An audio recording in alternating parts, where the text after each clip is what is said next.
Hello everyone, welcome you all to B Educare. This is Kundan here.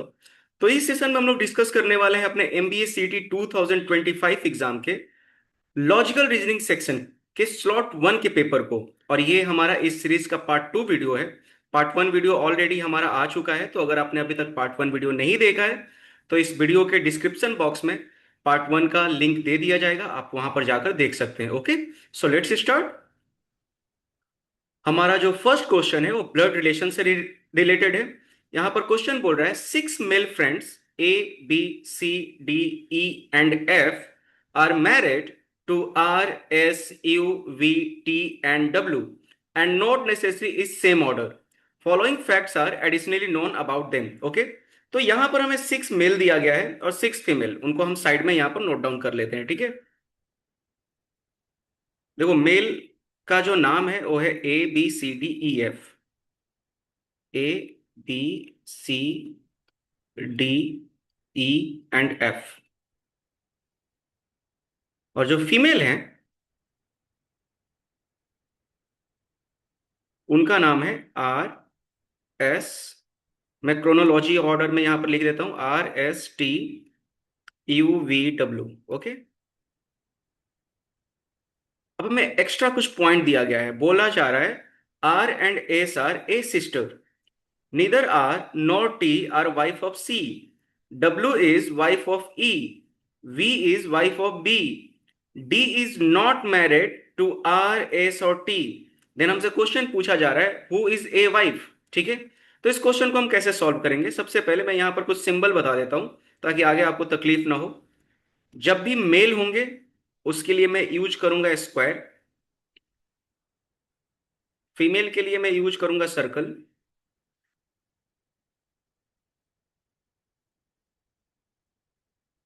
Sibling जो है यानी real brother sister, sibling के लिए हम यूज करेंगे एरो का साइन। और पार्टनर के लिए,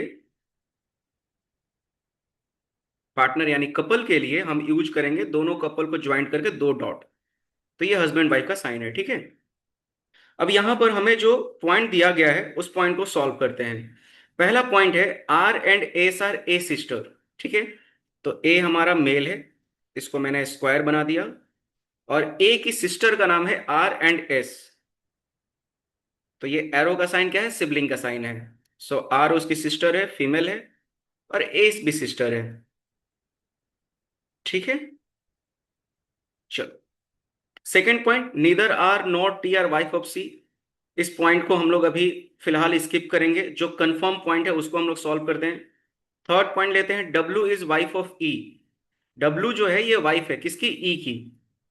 तो ई हमारा मेल है और इसकी वाइफ है डब्ल्यू।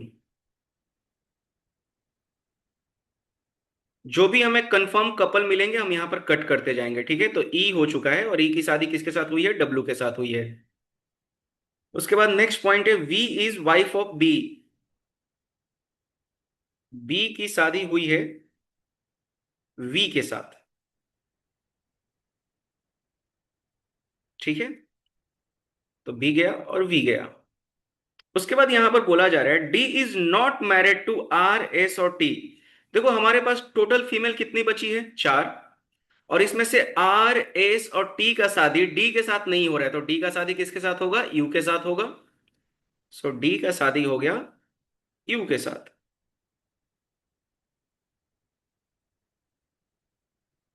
ठीक है, तो डी भी गया और यू भी गया। अब यहां पर आते हैं, तो हमसे पूछा जा रहा है कि ए की वाइफ कौन है। अब देखो टोटल फीमेल कितनी बची है? Three, R S and T. और हमें पता है कि ए की जो सिस्टर है वो कौन कौन है? आर और एस। ए की सिस्टर है, तो जाहिर सी बात है ए की शादी आर और एस के साथ तो नहीं होगी। तो ए की शादी किसके साथ हो रही है? टी के साथ हो रही है। यानी कि ए की वाइफ का नाम क्या है? टी। यहां से हमारा क्वेश्चन का आंसर आ चुका है। ठीक है, so who is a wife? T is a wife. Option number three. Okay, I hope clear. चलो नेक्स्ट क्वेश्चन की तरफ मूव करेंगे। सेकंड क्वेश्चन बोला जा रहा है if south east become east and north west become west and all the other direction are change in the same way, then what will be the direction for north. ठीक है, तो यहां पर हम क्या करेंगे, एक स्टैंडर्ड डायरेक्शन अपना क्रिएट करेंगे।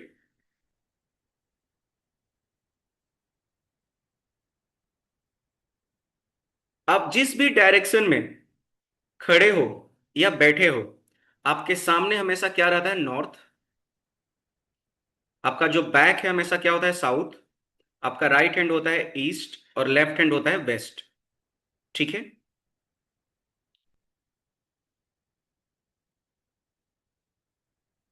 इन्हें हम लोग कौन सा डायरेक्शन बोलते हैं, मेन डायरेक्शन बोलते हैं। तो दो मेन डायरेक्शन के बिटवीन जो डायरेक्शन निकलता है उसको हम लोग क्या बोलते हैं, सब डायरेक्शन बोलते हैं। तो ये नॉर्थ और ईस्ट के बिटवीन है, तो यहां पर क्या आ जाएगा, नॉर्थ ईस्ट। यहां पर आ जाएगा साउथ ईस्ट, ये साउथ और ईस्ट के बिटवीन है। यहां पर आ जाएगा साउथ वेस्ट, और यहां पर आपका आ जाएगा नॉर्थ वेस्ट। ठीक है, अब ये हमारा ओरिजिनल डायरेक्शन होता है। अब हमें सिचुएशन जो दिया दिया जा रहा है उस सिचुएशन के अकॉर्डिंग हम यहां पर काम करेंगे। सिचुएशन क्या बोला जा रहा है कि साउथ ईस्ट बिकम ईस्ट, ये जो साउथ ईस्ट है ये टर्न होकर कहां पर आ गया, ईस्ट के पास आ गया, यानी कि यहां पर अब आपका साउथ ईस्ट आ चुका है। ठीक है, साउथ ईस्ट आपका यहां पर आ चुका है। तो ये कितना डिग्री टर्न हुआ, 45 डिग्री टर्न हुआ। दो मेन डायरेक्शन के बिटवीन जो एंगल क्रिएट होता है वो 90 डिग्री का होता है, और एक सब डायरेक्शन और एक मेन डायरेक्शन के बिटवीन जो एंगल क्रिएट होता है वो 45 डिग्री का होता है। तो साउथ ईस्ट ईस्ट के पास आ गया, यानी कि ये कितना डिग्री टर्न हो रहा है, 45 डिग्री टर्न हो रहा है anti clock, 45 degree anti clock. तो अगर एक direction 45 degree anti clock turn हो रहा है, तो सभी direction 45 degree anti clock turn होंगे। ठीक है, तो अगर साउथ ईस्ट आपका ईस्ट हाफ हो चुका है, और आगे क्या बोल रहा है, and north west become west, तो देखो नॉर्थ वेस्ट भी आपका एंटी क्लॉक, घड़ी के अपोजिट नॉर्थ वेस्ट आपका क्या हो रहा है, वेस्ट हो जा रहा है, यानी कि नॉर्थ वेस्ट यहां पर आ रहा है। तो आपसे पूछा जा रहा है देन व्हाट का मतलब क्या, व्हाट डायरेक्शन की यहां पर बात हो रही है, then what direction will be the direction for north. तो कौन सा डायरेक्शन आपका यहां नॉर्थ के पास आएगा। तो जाहिर सी बात है, साउथ ईस्ट आपका ईस्ट के पास आ गया, नॉर्थ वेस्ट आपका वेस्ट के पास आ गया, तो नॉर्थ में कौन आएगा, नॉर्थ ईस्ट जो है ये आ जाएगा नॉर्थ में। यानी यहां पर आपका what will be the direction for north, north में कौन आएगा, आंसर इज नॉर्थ ईस्ट। इस क्वेश्चन का आंसर है ऑप्शन नंबर 4। ठीक है, क्लियर। याद रखना कि अगर एक डायरेक्शन टर्न होगा तो सभी डायरेक्शन टर्न होंगे। साउथ ईस्ट आपका यहां आ चुका है, तो ईस्ट आपका यहां आ चुका है, नॉर्थ ईस्ट आपका यहां आ चुका है, नॉर्थ आपका यहां आ चुका है, नॉर्थ वेस्ट आपका यहां आया है, तो वेस्ट आपका यहां पर आ चुका है। सभी डायरेक्शन 45 डिग्री टर्न हो चुके हैं। Okay, clear. चलो नेक्स्ट क्वेश्चन की तरफ मूव करेंगे। ओके, ये ऑर्डर एंड रैंकिंग का क्वेश्चन है हमारा। क्वेश्चन बोला जा रहा है, in a row of girls Rimi and Mimi occupy ninth place from right end and tenth place from left end respectively. ठीक है, चलो देखो, एक लाइन है,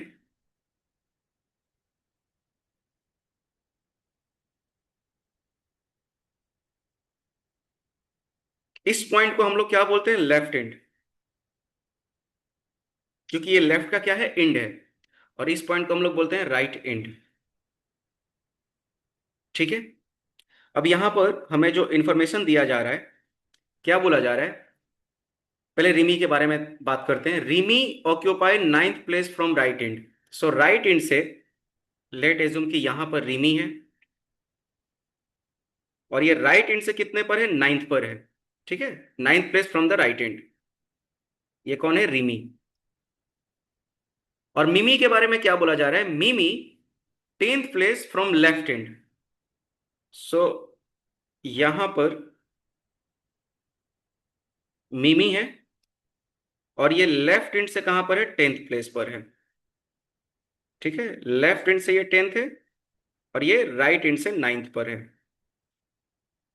अब आगे हमें सिचुएशन दिया जा रहा है, if they interchange their position then Remy and Mimi will occupy 17th place from the right end and 18th place from the left end respectively। अब दोनों ने अपने अपने पोजीशन को क्या कर लिया, चेंज कर लिया, इंटरचेंज किया। ठीक है, तो मिमी जो है ये आ चुकी है रिमी के जगह पर, यानी यहां पर आ चुकी है मिमी। और रिमी जो है ये आ चुकी है मिमी के जगह पर। जब इन्होंने इंटरचेंज किया तो जो रिमी पहले राइट हैंड से नाइन्थ पर थी, अब वो राइट हैंड से कहां पर हो चुकी है, 17th पर हो चुकी है। राइट हैंड से 17th पर हो चुकी है। ठीक है।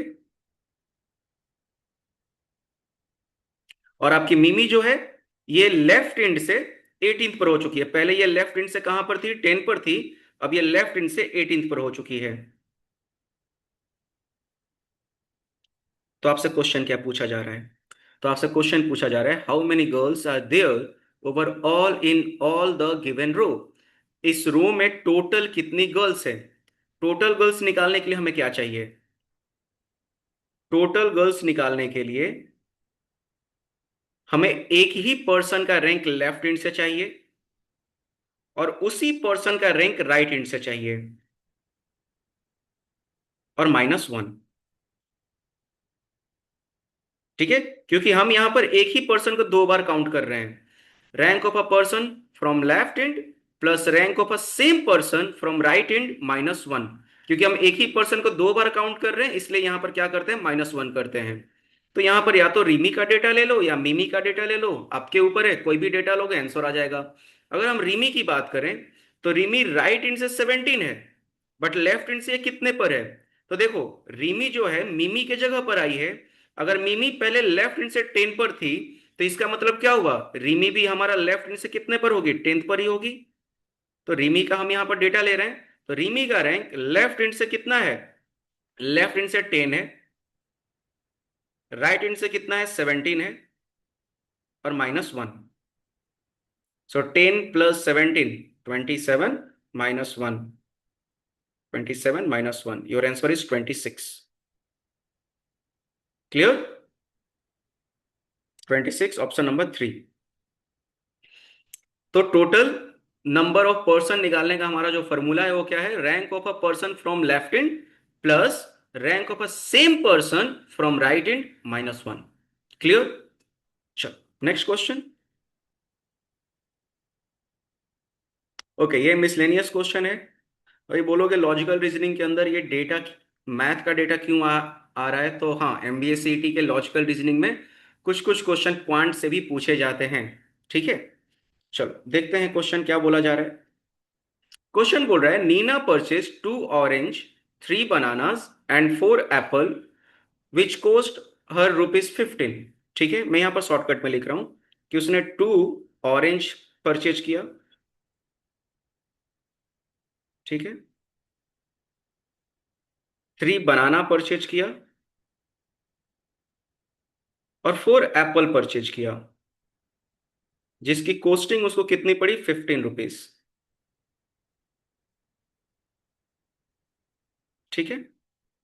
उसके बाद बोला जा रहा है, हैड नीना परचेज 3 ऑरेंजेस। अगर वो 3 ऑरेंज परचेज कर रही है,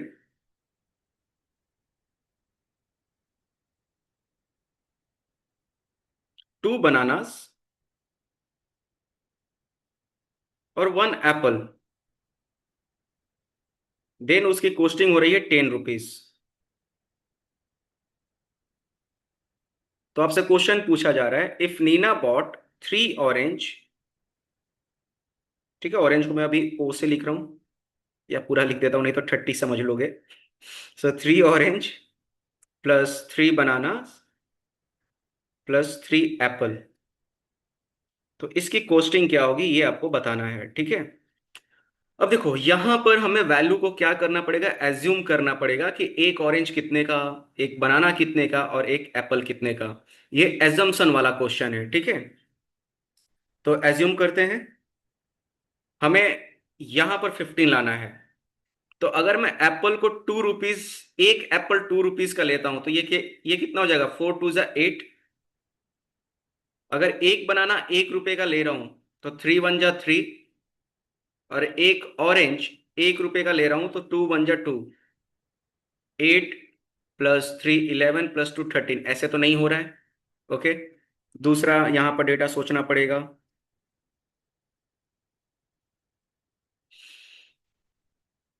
अगर मैं इसको 1.5 लेता हूं तो ये 6, इसको भी 1.5 लेता हूँ 3 9, और इसको 6 लेता हूँ 15, यहां पर तो सेट हो रहा है। एक बार यहां पर चेक करते हैं। देखो मैंने एक एप्पल को 1.5 रुपीज का लिया, तो 1.5 इंटू 4 कितना, 6 रुपीज। एक ऑरेंज को भी मैं ले रहा हूं 1.5 ही रुपीज का, तो 1.5 इंटू 2 ये हो जाएगा 3। ठीक है। और एक बनाना मैं ले रहा हूं 2 रुपीज का, तो 2 3 जा 6, 6 6 12 3 15, यहां तो 15 आ चुका है। बट क्या इसी लॉजिक से यहां पर 10 आ रहा है, एक बार क्रॉस चेक करते हैं। 1 एप्पल 1.5 रुपीज, 2 बनाना, 2 2 जा 4, और 3 ऑरेंज, 1.5 इंटू 3 4.5। क्या इसकी वैल्यू 10 आ रही है? तो 4.5 और 1.5 कितना, 6 + 4 10, यस। यानी कि हमारा जो एजम्पशन यहां पर था ये सही था। तो इसी वैल्यू को अपने क्वेश्चन में हम पुट कर देंगे, हमारे क्वेश्चन का आंसर आ जाएगा। सो 3 ऑरेंज इक्वल 1 ऑरेंज 1.5, तो 3 ऑरेंज 4.5 रुपीज। 1 बनाना 2 रुपीज, तो 3 बनाना 6 रुपीज। और 1 एप्पल 1.5, तो 3 एप्पल 4.5 रुपीज। ऐड करेंगे, 4.5 4.5 9 + 6 15 रुपीज। इस क्वेश्चन का आंसर हमारा क्या होगा, 15। तो इस टाइप के क्वेश्चन में आपको वैल्यू एज्यूम करना पड़ेगा, 1 ऑरेंज 1 बनाना 1 एप्पल का, और देखना पड़ेगा कि कहां पर डेटा हमारा सेटिस्फाइड हो रहा है। दोनों जगह का डेटा सेटिस्फाइड हो रहा है, मतलब आपका एजम्पशन क्या है, सही चल रहा है। ठीक है। चलो नेक्स्ट क्वेश्चन। ये भी मिसलेनियस क्वेश्चन है, न्यूमेरिकल डेटा के साथ में। बोला जा रहा है, if 1/3 of 1/4 of a number is 15, then 3/10 of that number will be. तो सबसे पहले हम नंबर निकाल लेंगे। लेट एज्यूम कि मेरा नंबर एक्स है। तो उसने क्या बोला, एक्स का पहले 1/3 ऑफ 1/4 इक्वल कितना है, 15। ठीक है। If 1/3 of 1/4 of a number is 15, then हमारा एक्स का वैल्यू क्या हो जाएगा, 15 इंटू 3 इंटू 4, क्रॉस मल्टीप्लीकेशन। 3 और 4 जो इधर डिवाइड है, इधर जाकर मल्टीप्लाई हो जाएगा। सो 15 4 जा 60, 63 जा 180, यानी कि हमारा नंबर कितना है, 180। देन हमसे पूछ क्या रहा है, then 3/10 of that number will be, यानी कि 180 का 3/10, 180 का 3/10 कितना होगा, 0 से 0 गया, 18 3 जा 54। तो हमारे इस क्वेश्चन का आंसर होना चाहिए 54। ठीक है, सिंपल सा क्वेश्चन था। नेक्स्ट क्वेश्चन की तरफ मूव करेंगे। Blood relation.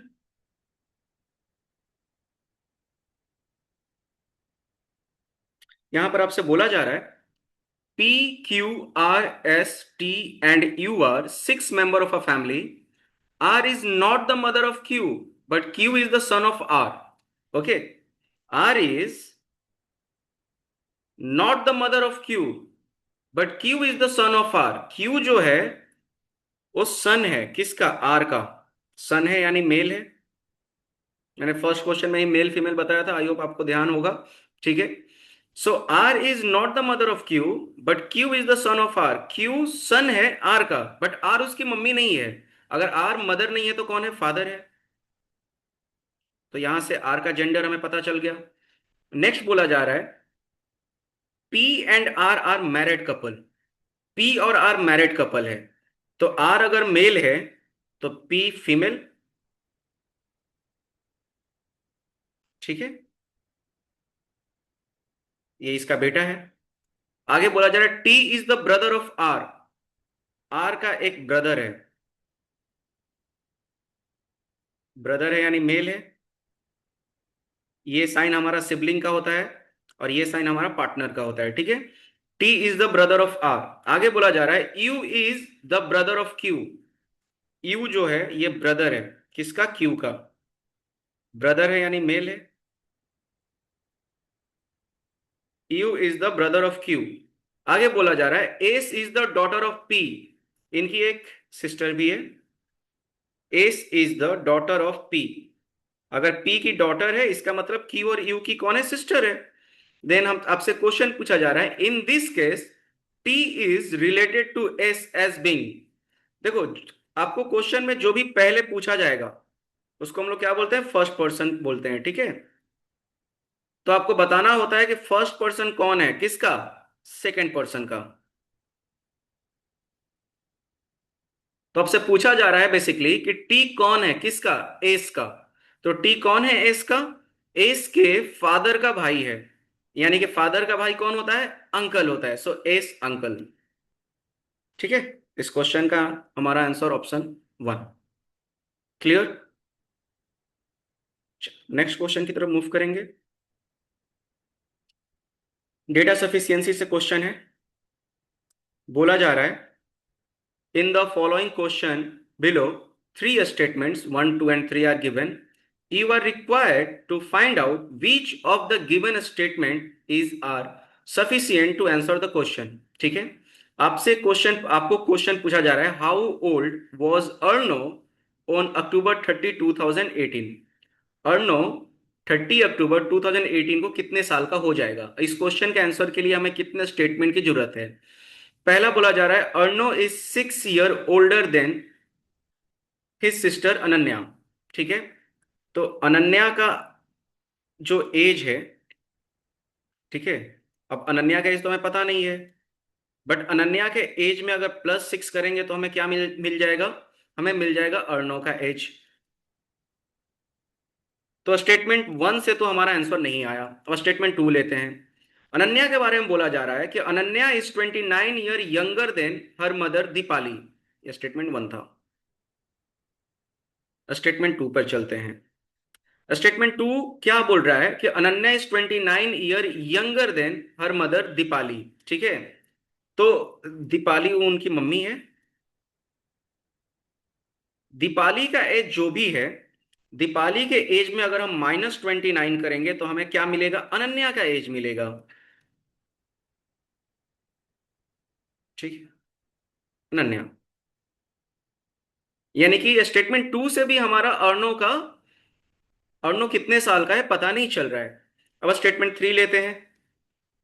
स्टेटमेंट थ्री बोल रहा है Deepali celebrated her 77 birthday on June 3 2018। 2018 में ही पूछा है हमसे, और 2018 में दीपाली कितने साल की हो रही है, 77 ईयर की हो रही है। ठीक है।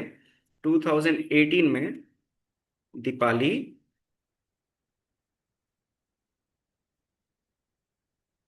77 ईयर की हो रही है। तो स्टेटमेंट थ्री से भी हमारा अर्नो का आंसर नहीं आ रहा है। बट अगर हम इन तीनों स्टेटमेंट को एक साथ ज्वाइन कर दें, देखो स्टेटमेंट थ्री से हमें क्या पता चला कि 2018 में दीपाली जो है वो 77 ईयर की हो चुकी है। तो 2018 में अनन्या कितने साल की होगी, 2018 अनन्या एज।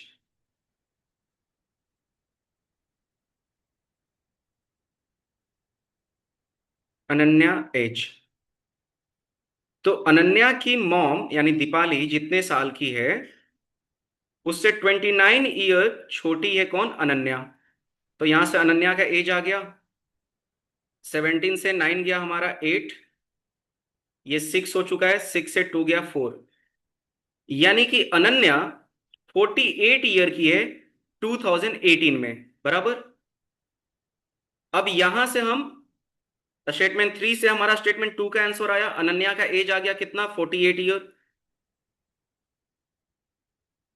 और अगर स्टेटमेंट टू से हम स्टेटमेंट वन को कनेक्ट करते हैं तो हमें पता है कि अनन्या का जो एज है उससे 6 ईयर बड़ा है अर्नो। तो अर्नो 2018 में कितने साल का हो जाएगा, 48 + 6 54 ईयर का हो जाएगा अर्नो 2018 में। तो अर्नो का एज फाइंड करने के लिए हमें कितने स्टेटमेंट की जरूरत थी? तीनों स्टेटमेंट की जरूरत थी। Statement 1, 2 and 3, option number 3।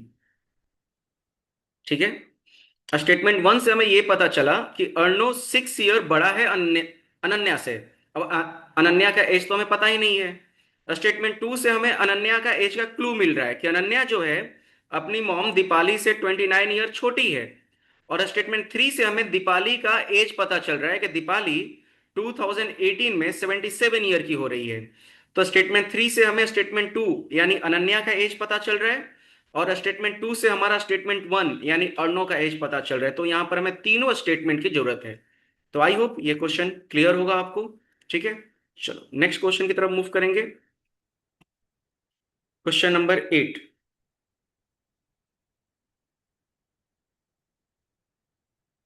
Question 8 बोल रहा है, a group of 200 people are chosen randomly at a conference. Later it was found that 120 of them like blue pen and 140 like green pen, while 70 like both green and blue pen.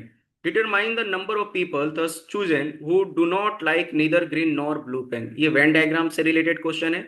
देखो total यहाँ पर 200 person है।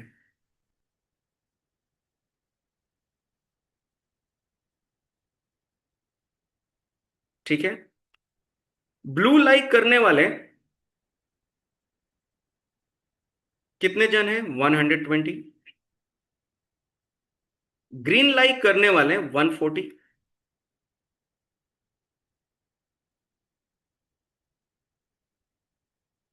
और दोनों type के colour like करने वाले यानी कि ब्लू प्लस ग्रीन, ये कितने हैं? 70। तो अगर आप इनको काउंट करोगे तो ये ऑलरेडी 200 से एक्स्ट्रा हो चुके हैं, बट टोटल पर्सन तो 200 ही है। तो इसको हमें कैसे करना होता है? वेन डायग्राम से। ठीक है, चलो इसको सॉल्व करते हैं। देखो ये हमारा हो गया ब्लू,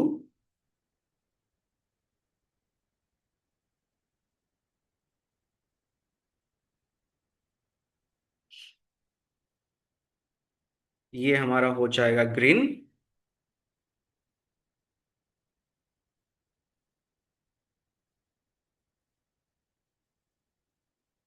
अभी ये जो पार्ट है जिसके अंदर ब्लू का पार्ट नहीं आ रहा है इसको हम लोग बोलते हैं ओनली ग्रीन।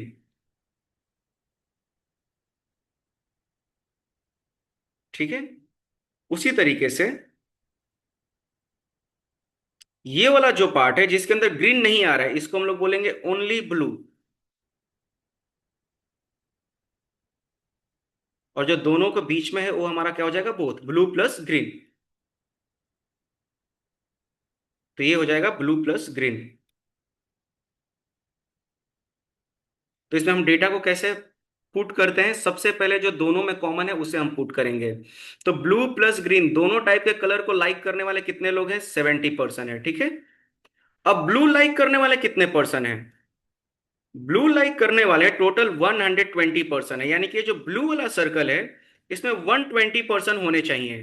तो इसमें ऑलरेडी मुझे 70 दिख रहा है, यानी कि ओनली ब्लू लाइक करने वाले कितने जन हैं? 50। 70 प्लस 50 कितना हो गया? 120 हो चुका है। उसी तरीके से ग्रीन लाइक करने वाले कितने पर्सन है? ग्रीन लाइक करने वाले 140% है, यानी कि ये जो ग्रीन वाला सर्कल है ये 140 होना चाहिए। इस 140 में ऑलरेडी मेरे पास 70 है, यानी कि ओनली ग्रीन लाइक करने वाले कितने जन हैं? 70 जन हैं। तो कितने पर्सन पेन को लाइक करने वाले हैं? 50% ऐसे हैं जो ओनली ब्लू है, 70% ऐसे हैं जो ब्लू और ग्रीन दोनों लाइक कर रहे हैं, और 70% ऐसे हैं जो ओनली ग्रीन लाइक कर रहे हैं। यानी टोटल 70 प्लस 70 140 प्लस 50 190% ऐसे हैं जो पेन लाइक कर रहे हैं।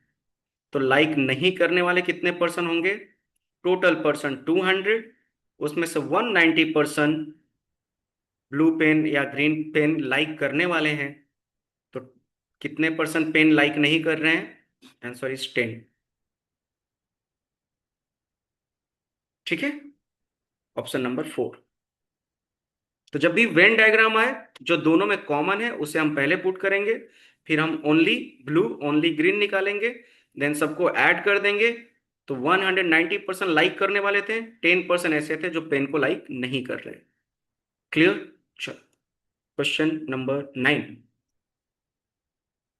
Number system. यहां पर क्वेश्चन आपको दिया गया है। बोला जा रहा है, if the sum of three consecutive odd number is 20 more than, okay, थोड़ा सा slow. If the sum of three consecutive odd number is 20 more than the first number, what is the middle number? ठीक है, तो देखो three consecutive number हमसे पूछा है। So let assume first consecutive number मेरा x है, दूसरा x+2 होगा। क्योंकि अगर मान लो कि मेरा फर्स्ट ऑड नंबर 1 है, तो नेक्स्ट ऑड नंबर के लिए मुझे क्या करना पड़ेगा, इसमें +2 करना पड़ेगा, तो क्या होगा 3। ठीक है, अगर मेरा फर्स्ट 1 है, तो थर्ड के लिए मुझे क्या करना पड़ेगा, +4 करना पड़ेगा, तो ये होगा 5। ठीक है, अगर मेरा फर्स्ट 1 है, तो सेकेंड के लिए +2 और थर्ड के लिए +4 करना पड़ेगा। तो लेट एज्यूम कि मेरा फर्स्ट नंबर क्या है, x, तो सेकेंड ऑड मेरा क्या होगा, x+2, और तीसरा मेरा क्या होगा, x+4। और इन तीनों का जो सम है, if the sum of three consecutive odd number is 20 more than the first number, इन तीनों का जो सम है वो कितना है, फर्स्ट नंबर से 20 मोर है, यानी x+20 है। तो यहां से हमें क्या आ जाएगा, x का वैल्यू आ जाएगा x x x 3x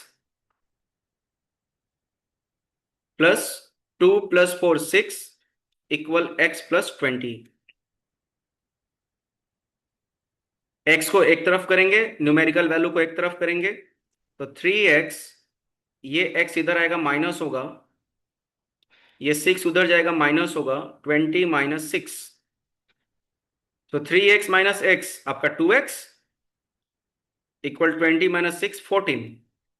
तो हमारा x का वैल्यू क्या आ गया, 2 × 1 = 2, 2 × 7 = 14, यानी x का वैल्यू हमारा आ चुका है 7।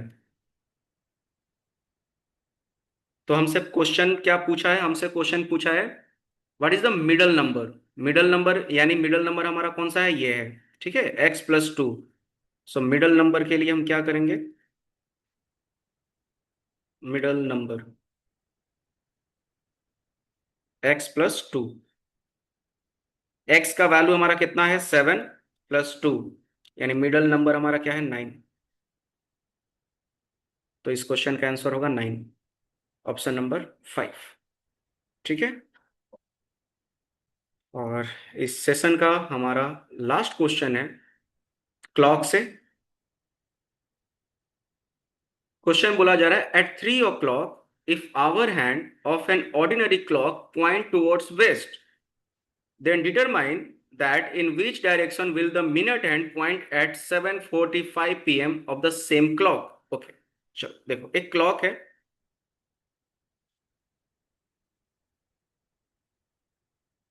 Okay, 12 6 3 and 9, 1 2 4 5 7 8 10 and 11। अब यहां पर जो हमारा ओरिजिनल डायरेक्शन होता है, ओरिजिनल डायरेक्शन में ये मेरा होता है नॉर्थ, ये होता है साउथ, ये होता है ईस्ट, और ये होता है वेस्ट। बट हमें जो सिचुएशन दिया जा रहा है, उस सिचुएशन में डायरेक्शन को उन्होंने उल्टा करके दे रहे हैं। ठीक है, क्या बोल रहे हैं कि एट 3 o'clock, तो 3 o'clock का मतलब क्या, मेरा आवर हैंड यहां पर है और मिनट हैंड मेरा यहां पर है, ये घड़ी में हमारा 3 o'clock हो रहा है। ठीक है, तो बोल रहे हैं कि at 3 o'clock if hour hand points towards west, actually में हमारा आवर हैंड कौन से डायरेक्शन को पॉइंट कर रहा है, ईस्ट को। बट इनके अकॉर्डिंग, ये लोग जो सिचुएशन दे रहे हैं, क्वेश्चन में जो सिचुएशन दिया जा रहा है, उस सिचुएशन के अकॉर्डिंग आपका आवर हैंड किसको पॉइंट कर रहा है, वेस्ट को। अगर मेरा वेस्ट यहां से यहां पर आ चुका है, तो कितना डिग्री टर्न हुआ? 180 डिग्री टर्न हुआ। तो अगर वेस्ट 180 डिग्री टर्न हुआ है तो मेरा ईस्ट भी क्या होगा? 180 डिग्री टर्न होगा, यानी ईस्ट यहां आ जाएगा। नॉर्थ भी मेरा 180 डिग्री टर्न होगा, नॉर्थ यहां आ जाएगा। और साउथ भी मेरा 180 डिग्री टर्न होगा, साउथ यहां आ जाएगा। तो उनके सिचुएशन के अकॉर्डिंग अब ये साउथ है, ये नॉर्थ है, ये वेस्ट है और ये ईस्ट है। तो उन्होंने बोला कि एट 3 o'clock आपका आवर हैंड वेस्ट डायरेक्शन को अगर डिनोट कर रहा है, तो आपसे क्वेश्चन पूछा जा रहा है कि in which direction will the minute hand की बात कर रहा है, in which direction will the minute hand points at 7:45 PM of the same clock.